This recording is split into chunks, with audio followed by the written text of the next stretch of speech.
I'm Stephanie Wilson, and you're listening to Freedom Over Fascism.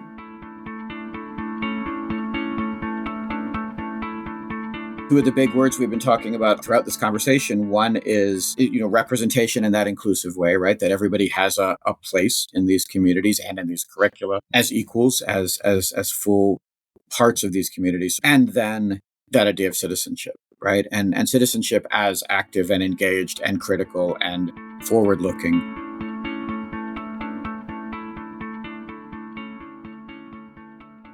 Hi, friends.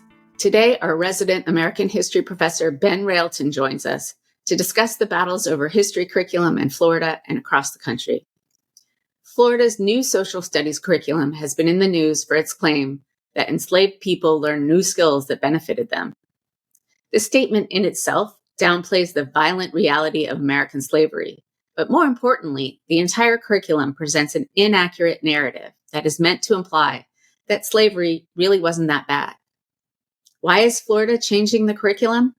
Because the state's education board, handpicked by Ron DeSantis, wants the extreme authoritarian policies that the radical right wing espouses to seem normal and natural. And by emphasizing the benefits of enslavement and prohibiting discussion of current-day racism and racist systems, they want to do two things. One is to prevent young people from understanding that racial discrimination is a problem today. And the second is to keep them from realizing that they can protest against unfair treatment. While every telling of history includes the views and understandings of the people who are telling it, what a society remembers and teaches, and what it forgets or deliberately buries, gives us a clear picture of the views and ideals of the people constructing the story. In the right's battle against, quote, wokeism, which is simply cover for a white Christian nationalist agenda, any narrative that centers Black, queer, non-Christian voices is dangerous because it gives those kids a way to look back and see themselves in the historical narrative as valuable people, when white nationalists want that only for their own kids. Our conversation with Ben will delve into these questions. Earlier this season, we explored the importance of literature to young people, and now we'll do the same with accurate history. Both give young people a lens in which to view others like and unlike themselves, and to find themselves in the stories. MAGA's attempt to control the stories in literature and history is a direct extension of their attempt to control the lives of the people they govern.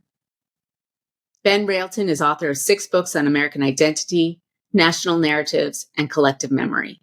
He writes the daily American Studier blog, contributes a regular column for the Saturday Evening Post, and is a frequent public scholarly tweeter at American Studier. His work explores the connections between America's past and present, and that is what we talked about today.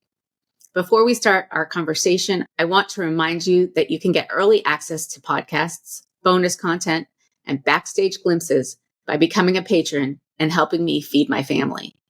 www.patreon.com/freedomoverfascism. Now for our conversation. Welcome back, Ben. We've got a new name, but our goals are the same. Are you ready to talk about history and identity today? I sure am. And thanks so much for having me back, Stephanie. I had a great conversation the last time, and I really my sons like to say my favorite quote, the thing I say the most is, let's keep the conversation going. And I think it's true. I say it about once a day at least. And so this is a great chance to keep a conversation going. I'm really glad to be able to do that. I am too. And I think that that's a really important thing. One of the things that I think is most important is curiosity and, figuring out how things fit together. So I'm hoping that we can spark some curiosity today and satisfy a little of our own. So first, I wanted to talk about curriculum that we've seen in the news. We've recently seen that Florida changed its social studies standards, and Florida and Oklahoma and some other states are adopting curriculum from the right-wing Prager University. And I saw an Atlantic article this week by Adam Serwer. He places this change and attack on history instruction as a response to the 1619 Project. Can you tell us a little bit about that project and then what you think the right wing is attempting to do? Absolutely. And I also want to give a shout out to another great recent article that was thinking about some of those things. Tara Hunter, the historian, had a great piece in the new magazine Hammer and Hope, which is a kind of radical African American history magazine that was thinking about some of those same things with Florida in 1619. So folks should check that out too, and all of Hammer and Hope, which is great. And what I think actually Hammer and Hope and the 1619 Project have in common is how different they are from the kind of the mythic, to use a term I know we'll keep talking about, the mythic narratives of them that the right is propagating, and that really leads to some of these, I think, these curricular efforts. So there's this kind of stereotype of the 1619 Project, I would argue, that is the idea that it is explicitly anti-American, that it is sort of offering a really overtly negative portrayal of America, the worst of America, as kind of like who America is, and teaching students that kind of negativity, that kind of anti-American narrative of all the worst that the country has been and included and done and featured. And I would argue not only that that's not true, but that the opposite is true, that what a curriculum like that is offering, and the 1619 Project was a media project for the New York Times Magazine, but it features curricular elements and then has been modified as something that can be included in schools. Not the only curriculum, but included in schools. And I think what it offers as a curriculum is two layers, one of which is absolutely the idea of exploring all of the nuances and the complexities and the spectrum of what American history has featured, specifically in that case around African American history and slavery and segregation and racism, but also just broadly the idea of the full nuanced picture of American history. And then there is a second layer that may not be as much in the curriculum, but is in the project for sure, which is what I call and have thought a lot about in recent years, critical patriotism, saying, how do we then push toward the ideals of America when we are engaging with the worst? Rather than just ignoring or forgetting or minimizing, how do we then think about how we can fight for the ideals in this place that has featured the worst as well? So I think that second layer, again, is really what is entirely absent. The first layer is entirely misrepresented by the critics, I would say. But the second layer is entirely absent from the way the critics and the negative voices have thought about something like the 1619 Project. And so what that then means in terms of these right-wing curricula is, as we'll talk about, I know, A, they're offering a much less nuanced and really simplified and whitewashed vision of history.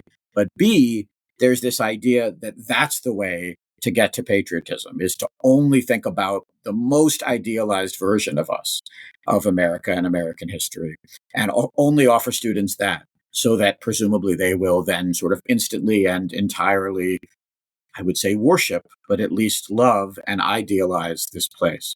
And again, I think those are two very different visions, not only of history, but also then of that idea of what it means to be an American citizen and of teaching that and learning that. And so I think that is a lot of the stakes of this, is the debate between not just those two models, but the false mythologized vision of something like the 1619 Project, and then the alternative that these right-wing curricula are offering in response to those falsehoods, and then in the problematic ways that I believe they are. And embedded in that is the idea that the 1619 Project had a specific agenda, which, as you're saying, it's the idea that patriotism requires us to understand the past honestly in order to make a better present.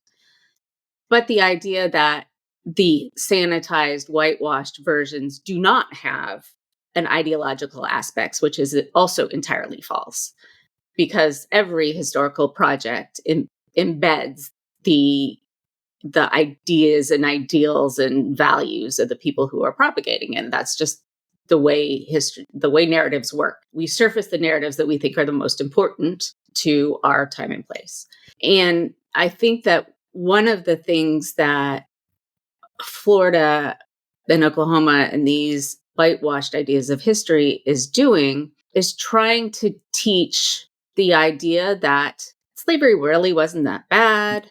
And so that racial hierarchy, really not so bad. So when that racial hierarchy is in the present as they want it to be, then that's natural and normal. And there's no reason really to fight against it. because that's the natural, normal state of America. Yeah, I agree. And I think there's a couple layers to what makes that so problematic. Obviously, there are very blatant layers of just racism and prejudice and, again, false visions of our fellow Americans. And those things are deeply problematic. And we see them on multiple levels. The Florida curriculum, for example, the Florida African American Studies curriculum, the revised, includes a lot of info about enslaved white people in Europe, which has no purpose other than that racist kind of like blending and blurring of, see, there's been slavery in different places, different times. It's a natural thing. In fact, America's version may have been better than some of these others, all those kinds of false narratives. So there's a lot of that I would call Right. blatant racism, as you're nicely putting it. But then that second layer as well, the idea that in order to only idealize America, it requires us to come up with these really mythic ways of understanding. Again, the worst of us, right? Because these narratives are not so blatantly propagandistic that they can't acknowledge slavery at all. They have to acknowledge it as a thing that existed. But then if we're thinking about an idealized myth of the past, it has to then become something, as you say, that was positive, that was ultimately natural and understandable and just of the times and even had benefits, and then can be fit into that narrative so cleanly. And besides, again, being inaccurate and false and really racist toward, among other things, enslaved people and African Americans more broadly. The other problem with that is it allows for no agency from students who are learning it in terms of what it might mean for fighting for justice in the present, as you're saying, right? Quite the opposite. It suggests that this is just the sort of the natural way of things. Teaching students to become engaged citizens is not job one of education, right? Job one is to educate, to provide knowledge and information and skills and ways of being a student and a learner. But job two, I think we all probably agree. The question is obviously what the end game is, but we all agree that job two in American public education and education is to help people become better citizens, right? Engaged citizens of the nation and the world. And I would argue, again, even on that level, these curriculum are failing because they don't allow for that possibility. It's simply a matter of kind of learning and regurgitating myths. So that's the real sort of like danger of indoctrination, right? Is teaching things that don't allow any sense of engaged citizenship or active participation, just this passive kind of regurgitation of the myths.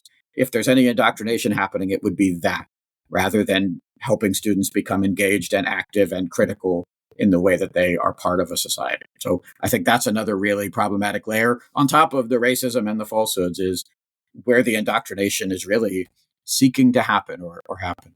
The interesting thing about this is it's so blatant that it's caused conversation. Mhm. We're having a conversation about this, and the country in some aspects is having a conversation about this.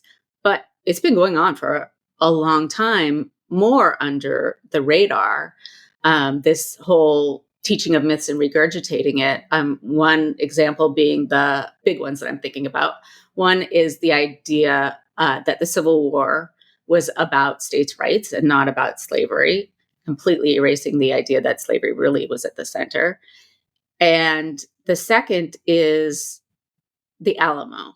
Let's say we all have this idea of, right, fighting for the Alamo, Davy Crockett, David Bowie, heroism. I don't know whether it was ever taught, but these were Americans coming into Mexico trying to import slavery, right? And you know the story, but not a lot of people do because we've been indoctrinated for so long between what we learn in school and the popular movies. And it all had a level of indoctrination that we weren't necessarily aware of unless we were historians. Whereas right now, it's really something that we're surfacing and bringing to the fore. And I think that is kind of another layer that we can talk about is what was the mythology even before this change in the African American studies curriculum and the general history curriculum in Florida in particular. Yeah, it reminds me of a great moment. The recently passed away, really wonderful popular historian and educator James Lowen, best known for the book "Lies My Teacher Told Me." He talks in the preface of one of his projects about his first job as an educator, which was at a college in Mississippi, I think Tougaloo College, where he spent a lot of time. But anyway, he was at a college in Mississippi in the early 70s, and he had almost entirely African-American students. It was a historically Black college. And those African-American students, to a person, as he tells the story, had been taught that Reconstruction after the Civil War was entirely about sort of African-American failures. And all of the blame for all of the failings that happened in that era were due to African-American overreach and problems and, all those narratives, all those narratives that were the way Reconstruction was taught nationwide for about 100 years or almost 100 years, from the early 1900s up to at least the late 1900s, the turn of the 21st century. And so you could see in that moment, not only that kind of indoctrination and the way that histories were being taught, despite abundant evidence to know better, like Du Bois's Black Reconstruction in America, which is from 1935, and laid out really clearly why that narrative was so false, but still being taught for decades and decades after that. And not only that it was being taught, but what that meant then for these American students, what that meant for their understanding of not only history and America, but of themselves, right? And of their identities. And obviously that's particularly poignant and horrible for students of color, but we can extrapolate that to all students, right? And to the way they were learning. And yeah, for me, growing up in Virginia in the 1980s in public schools, and the way I learned about the Civil War, the way I learned about Reconstruction, all of these histories that you're noting, was absolutely at least a form of mythologizing and an indoctrination, or at least an embrace of those myths. And then again, that means things not only about the history, but about where we are, about where the students are, where the young people are, and how we move forward. And so it's only very briefly, as you're very nicely highlighting, it's only very briefly that our educational systems had started to move away from that, I would argue, and challenge that. And so this is really, to some degree, an even more overt backlash to this very recent attempt to get better at the way we do that. But as you say, the benefit of that is now it is a lot more all foregrounded, rather than that century or centuries of more understated but very, very present mythologizing. So we are in a moment where who knows where it's going to go, but at least we are able to more overtly not only have the present conversation, but recognize that long history, and then think about what we might do instead and how we can move forward with the more nuanced versions instead on all these layers, right? Whether it's, LGBTQ Americans or Mexican Americans, Hispanic Americans, African Americans, Asian American studies, all of it. We had started to make small inroads. This is a huge moment of backlash, but it allows us to think about each of those stages and where we want to go. So I do think there's a lot of possibility in that, as well as peril, of course. Yeah, I think that you kind of juxtaposing the possibility and the peril is really important. And I have to say, I grew up in California in the 1980s, and those are the stories I got. I mean, there wasn't a whole lot of, at least in the public schools, variation, I think, in curriculum. And frankly, my U.S. history teacher in high school was this man in his 80s from maybe Nebraska who talked about the great unwashed mass. And, so it was fully this indoctrination, mythological history. But frankly, when we're talking about history and identity and memory, part of teaching these common myths, whether they're honest or not, is an attempt to create a shared origin story. And our origin story is so intensely layered and complicated that it has, as all societies do, have big implications for how we see ourselves in the present and see our past and see our relationship to other types of people. And do we see ourselves in the stories of the past? And in those stories that we learned, really only white, straight Christian kids got a chance to see themselves in the stories, and the Black and brown kids saw very little, and what they saw was not people with agency. Mm-hmm. So I think that is a really important layering, as you were talking about. And I think one of the most frustrating things about the current right-wing narratives is the idea that white students, for example, if they learn these more nuanced, the worst and everything else, are going to be ashamed or going to feel negative about themselves, rather than, for example, besides, again, the genuine benefits of learning the hardest stuff, find all kinds of inspiration in all kinds of figures and moments too. So just as an example of that, I have written and talked a lot in multiple projects about these enslaved people in Massachusetts who, during and after the American Revolution, fought for their own freedom along with allies using the language of things like the Declaration of Independence and the Massachusetts Constitution of 1780 to argue for why slavery should be illegal, because it was still entirely legal in Mass throughout the Revolution. And they succeeded, not only in gaining their own freedom, but in helping end slavery in Massachusetts. This is Elizabeth Freeman, Quock Walker, and their allies. And those allies included amazing white Massachusetts residents like Theodore Sedgwick, the lawyer who represented Elizabeth Freeman as she brought her case all the way to the Massachusetts Supreme Judicial Court and won a victory there. So, A, the idea that there aren't figures that white students could be inspired by in the hardest histories is false. But B, yes, representation is important, but of course, white students have never had a shortage of it. But the idea that any student couldn't be inspired by Freeman, for example, is just not, to me, accurate to the way that we work as humans and how we learn and what we can connect to. And so I find that really, really not only frustrating, but really patronizing. The idea that young white students are going to only be ashamed of the worst of what some white people have done and what America has included, rather than find inspiration as well as knowledge from the best. And you only get the best, I always argue, through those kind of moments that also feature the hardest and the worst. So there's a lot of layers to it. And yes, representation needs to continue to be a part of it. And we can get to that through the hardest histories too. But we also get so much that we can offer our students that I know from teaching for 25 years now is incredibly meaningful to all students.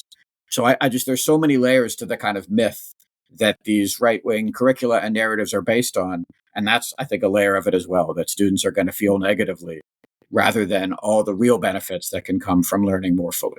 In my interview last week with Representative Gloria Johnson from Tennessee, who was a public school teacher for 27 years before she became a state representative and is now running for Senate, said that, as MAGA is defunding public schools in the places where they hold the power, she noted that public education is the bedrock of democracy.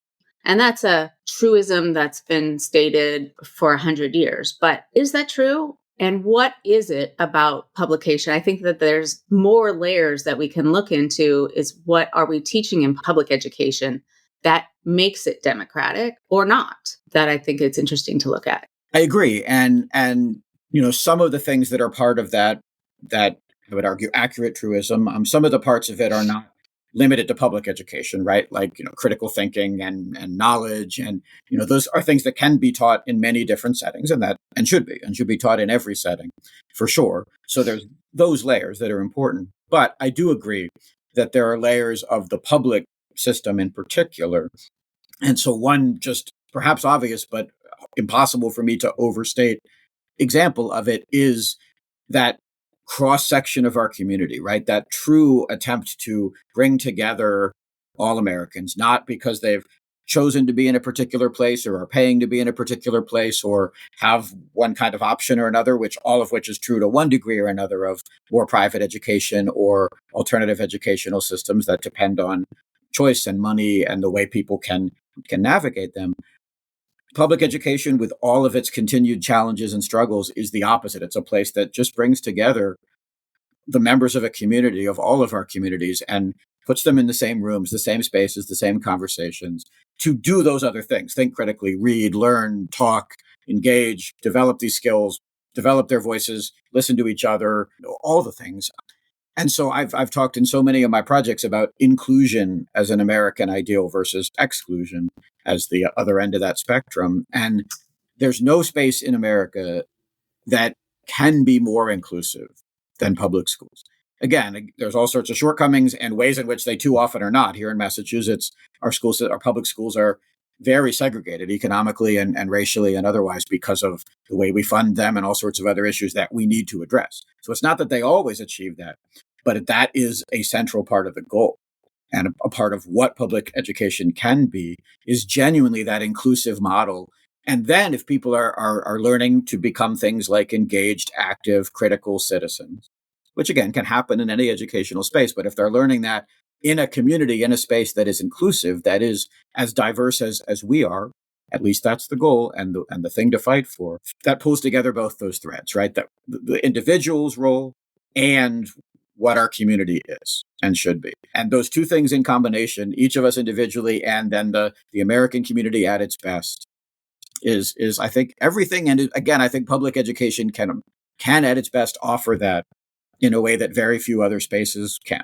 So I think it's hard to overstate how important that is. And I was a product of the public schools. I've taught at a public university for 20 years now, and again, it is a space that at its best can be that. And so, yes, I think it is a bedrock of democracy. I think it is a bedrock of our community at its best that we need to be fighting for, not only in these curricular battles, but absolutely in terms of funding and support and collective recognition and arguments for its importance. And then for the work of teachers and librarians and all the other layers that play into that. We can't take it for granted. We have to be making that case on every level, again, well beyond just these curricular conversations, which, as we were saying, are hugely important, but just the space itself, the community itself. So that's a central tenet of everything I do, for sure. Right.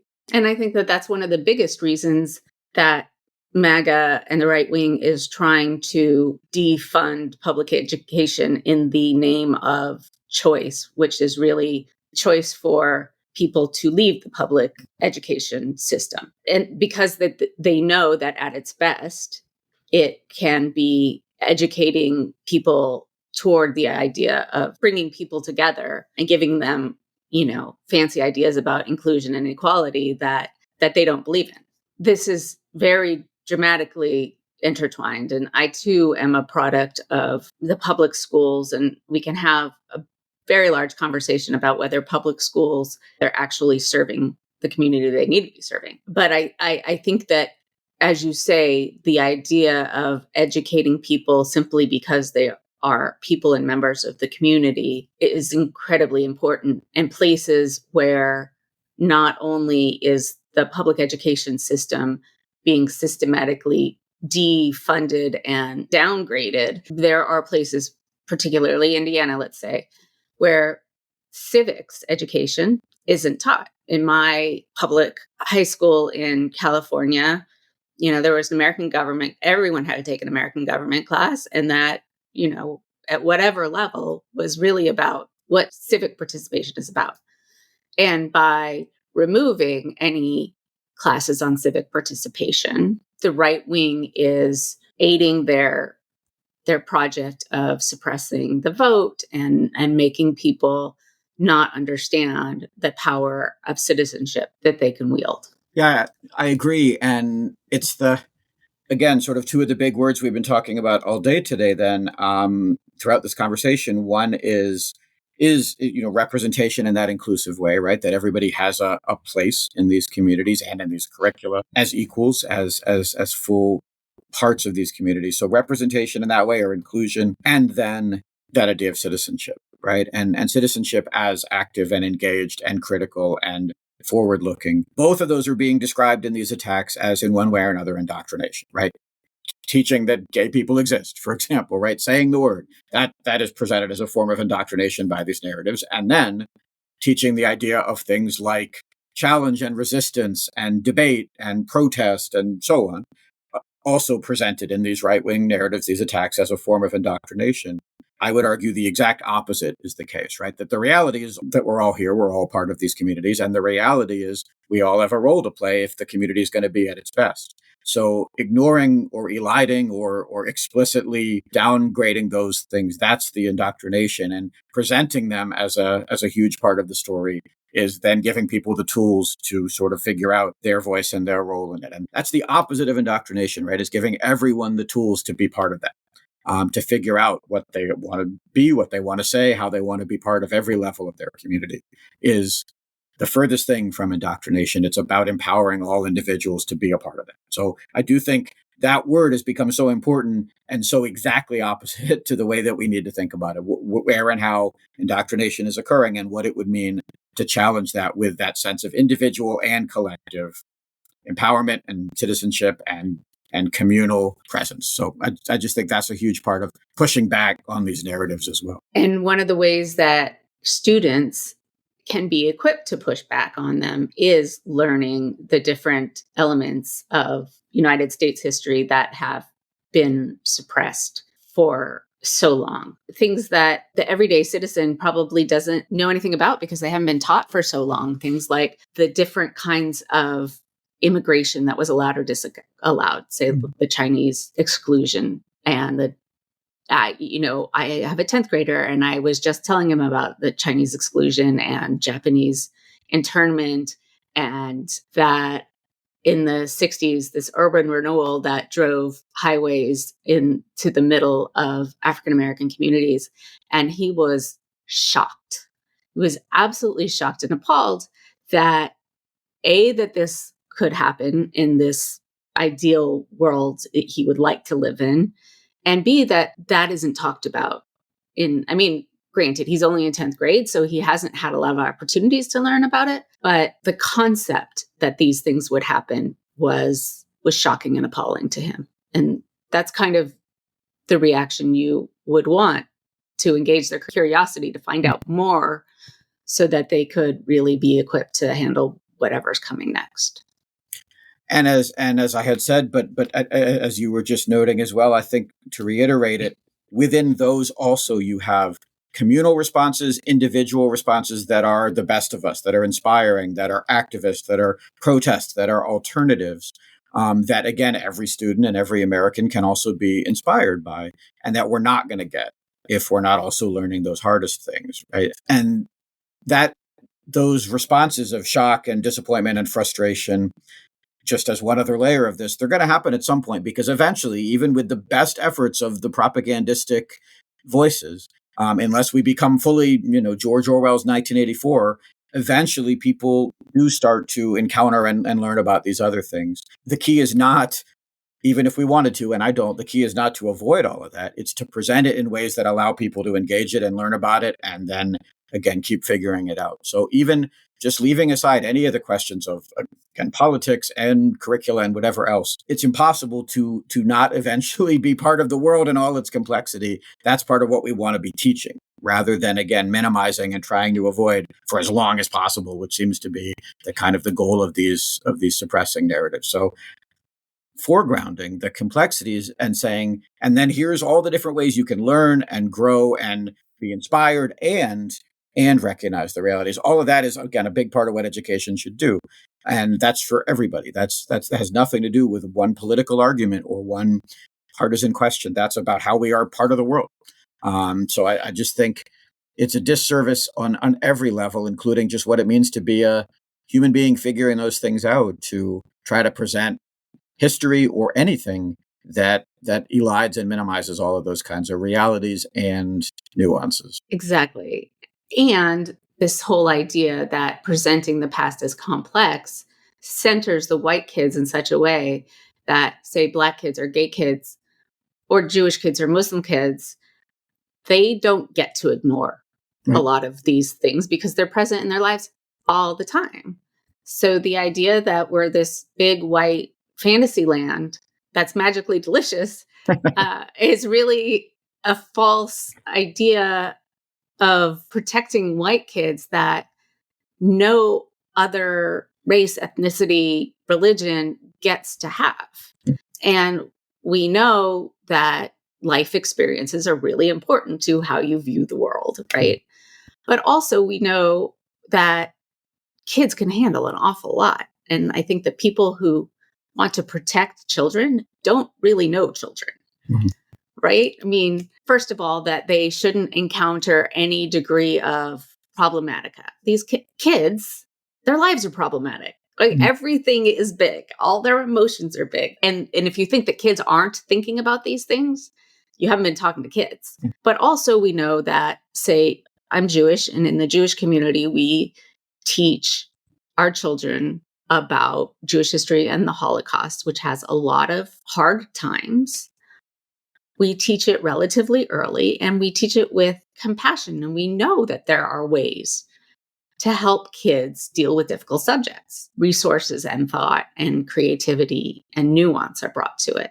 So the idea that it's impossible to teach kids hard things is very easily proven untrue. It is. And I think at the end of the day, and this is a parallel topic, but it goes to what you were just saying, at the end of the day, protecting children in that narrative, in this particular way, is really more about, again, protecting sort of a status quo view of the world that the adults in question have. And yes, as kids learn these things, it becomes impossible to simply accept that status quo world as the only possibility.